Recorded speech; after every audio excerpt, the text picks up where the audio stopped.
Assalamualaikum sahabat Tablik Aisyah. Ngerasa nggak sih kalau akhir-akhir ini kita sering dengar kasus tentang bullying? Nah, kira-kira apa sih bullying itu? Yuk langsung kita tanya sama Bu Asmar nih. Assalamualaikum warahmatullahi wabarakatuh. Bagaimana sih Bu supaya generasi kita terhindar dari perilaku bullying? Nah, ini nih ada satu landasan atau pedoman bagi orang tua ya untuk melakukan parenting atau pengasuhan di rumah. Ada satu ayat di dalam Quran yaitu surat An-Nisa ayat 9 yang bunyinya seperti ini. A'udzubillahi minasyaitonirrajim. Bismillahirrahmanirrahim. Wal yakhsallazina law taraku min khalfihim zurriyatan diafan khafu alaihim falyattaqullaha wal yaqulu qawlan sadida. Yang artinya, dan hendaklah takut kepada Allah orang-orang yang seandainya meninggalkan di belakang mereka anak-anak yang lemah, yang mereka khawatir terhadap kesejahteraan mereka. Oleh sebab itu, hendaklah mereka bertakwa kepada Allah dan hendaklah mereka mengucapkan perkataan yang benar. Yang dimaksud di sini mereka adalah orang tua. Jadi orang tua yang merasa dirinya beriman hendaklah bertakwa kepada Allah dalam bentuk apa? Memikirkan anak cucu keturunan mereka di belakang mereka ataupun orang-orang yang lemah di belakang mereka, dan mereka yang dimaksud mereka itu adalah orang tua gitu ya, orang dewasa, orang tua. Nah, kita kan sebagai orang tua bagi anak-anak kita di rumah, tapi juga kita kadang-kadang bisa juga menjadi orang tua bagi anak-anak di lingkungan sosial kita, dan kita harus memikirkan kesejahteraan mereka. Merekanya siapa? Maksudnya mereka itu adalah kesejahteraan anak-anak kita gitu, generasi kita gitu, yang mereka masih lemah gitu ya.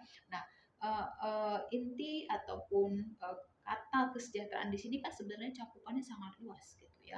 Kesejahteraan baik kesejahteraan lahir, kesejahteraan fisiknya, kemudian kesejahteraan psikologisnya, kesejahteraan batinnya, ini kan harus dipikirkan gitu ya, seperti apa yang dimaksud dengan kesejahteraan.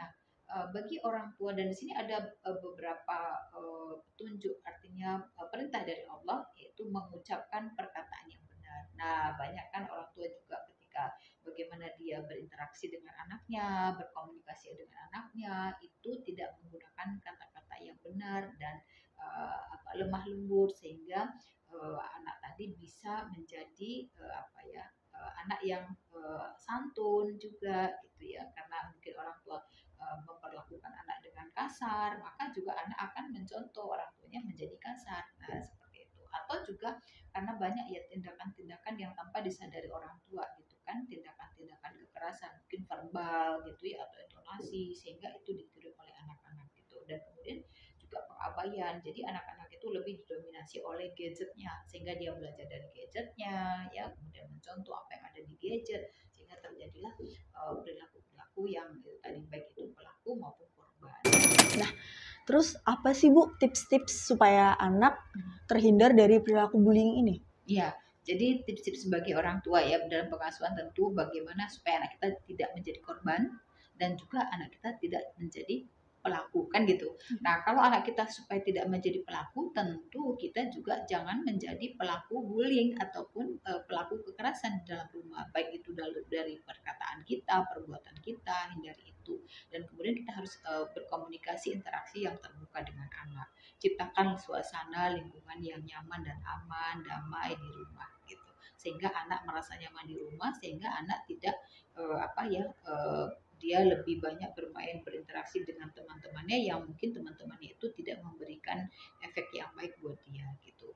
Nah, kemudian supaya tidak menjadi korban, nah gitu, supaya tidak menjadi korban, maka anak kita diajarkan untuk bisa asertif gitu, bisa mengungkapkan isi pikirannya, kemudian dia berani bukan berarti berani untuk ketika ada orang melakukan tindakan kekerasan dia akan juga membalas dengan kekerasan, walaupun itu masih disebut dengan normal ya, tetapi kan setidaknya jangan membalas keburukan dengan keburukan juga, tetapi anak diajarkan bagaimana dia bisa itu tadi bisa kuat, bisa berani, kemudian dia bisa tanggap, dia bisa peka terhadap lingkungan sekitarnya, sehingga sehingga anak diajarkan bagaimana dia merespon situasi dan dia juga bagaimana ketika dia kita ajarkan dia aman secara emosional dan dia bisa dapat merespon emosi orang lain dengan wajar.